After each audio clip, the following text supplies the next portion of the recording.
Well, the reason that we have Lent is really because we have Easter. Easter, of course, is the celebration of new life from death, and what a perfect time to celebrate baptism.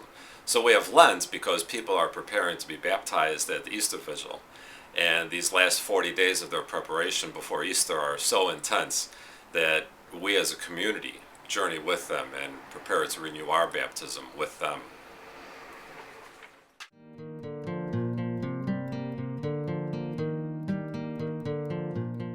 40 is a biblically symbolic number. The Israelites wandered the desert for 40 years. Jesus was tempted in the desert for 40 days and 40 nights. So 40 symbolizes a significant amount of time during which one's faith is tested and strengthened.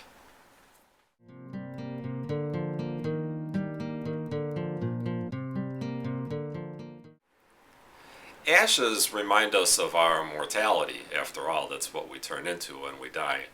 And when we come face to face with our mortality, we tend to become more willing to get our lives in order and focus on what's really important.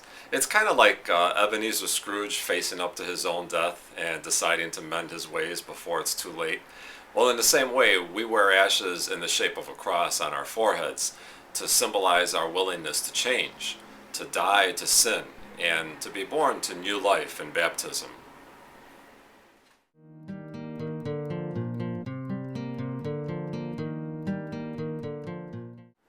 We call these three practices, prayer, fasting, and giving alms, the Lenten disciplines. You'll notice that the word disciple and discipline share the same root. They're from the Latin word dicere, which means to learn. It takes discipline to learn to be a disciple of Christ. And these three Lenten disciplines help us to learn how to follow Christ more closely. Prayer opens us up to God. Fasting purifies us. If we can control basic desires like hunger, then we can learn to control stronger desires that pull us away from God. And finally, giving alms allows God's mercy to flow freely through us. We don't give alms to earn grace, but in response to God's abundant and merciful grace that we ourselves have received.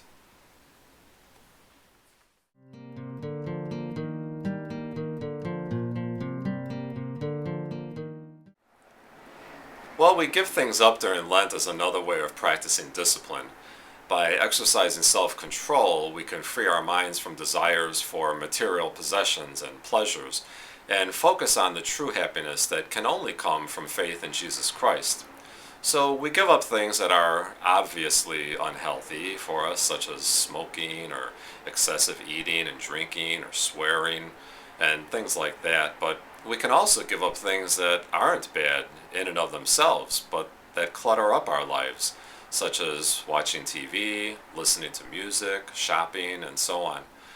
With less clutter, we can focus on what's really important, our relationship with Jesus.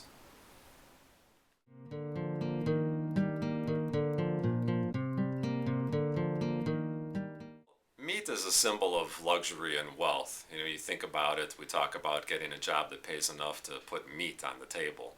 So to abstain from meat is a sacrifice for most people, a way of doing without and living more simply. Now, of course, if you're already a vegetarian, then you should seek some other form of sacrifice, abstaining from a certain food that brings you great pleasure. And of course, giving up meat is not an excuse to pick out on lobster. The idea is to eat simply. Finally, Jesus died on a Friday, and so Fridays are seen as a day of penance, and that's why we abstain from meat on Fridays.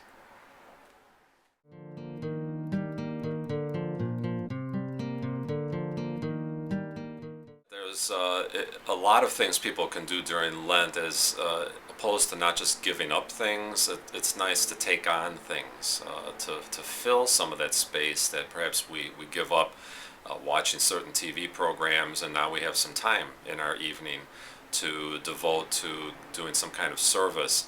I think it's nice to do small things, just maybe thinking of doing random acts of kindness for people. But I also think it's good to take on some bigger projects, like maybe going and volunteering at a soup kitchen, It doesn't have to be every night during Lent or even once a week, but just to make a Lenten project that you're going to go and do something extraordinary that you don't normally fit into your schedule.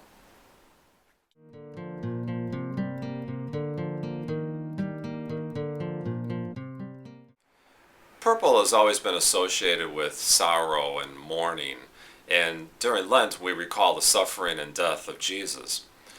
Purple is also the color of royalty, and through the death and resurrection of Jesus, we come to recognize him as our King.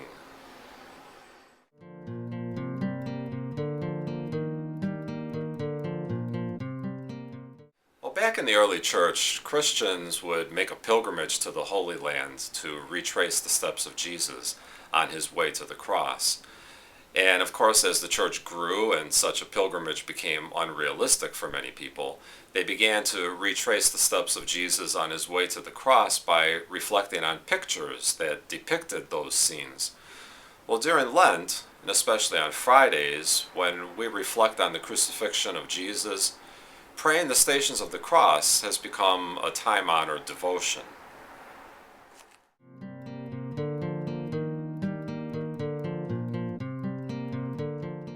Interestingly enough, the liturgies of Lent continually refer to this as a joyful season.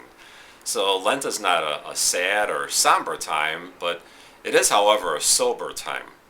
The joy we experience during Lent is an eyes wide open joy, a joy that recognizes and embraces the suffering of the cross that leads to the joy of the resurrection.